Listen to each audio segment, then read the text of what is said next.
Hello everyone, দেখো আজকে আমার বাড়ি কে এসেছে আমার মডেল হিসেবে। তো তোমরা সবাই চেনো আমি জানি।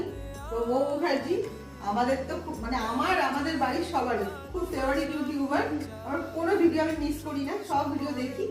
আর কি বলবো, খুবই ভালো লাগে। আরো খুব ভালো মানে ভালো ইন দ্য সেন্স এত আমি তো ভালো একটু অহংকার থাকে যাওয়ার একটা ফেমাস ইউটিউবার হলে একটু অহংকার থাকে বা কি।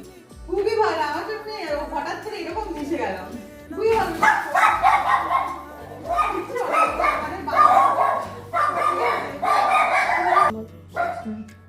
মেকআপ স্টার্ট করে দিয়েছি, প্রাইমার পুজো অ্যাপ্লাই হয়ে গেছে, এবার আস্তে আস্তে মেকআপ হবে। তো তোমরা ভিডিওগুলো দেখতে থাকো আর লুকটা কিরকম আসে লাস্টে তোমাদের দেখাবো, একটু লাইভও করবো, সেটাও তোমাদের দেখাবো। ঠিক আছে, আমার তোমার খুবই ভালো আসবে, দেখতে সুন্দর ভালো লুক আসবে। ঠিক আছে, চলো দেখা যাক। নেক্সট স্টার্ট করে দিচ্ছি এখন, এবার আই মেকআপ থেকে বেস মেকআপ সব শুরু করে দিচ্ছি।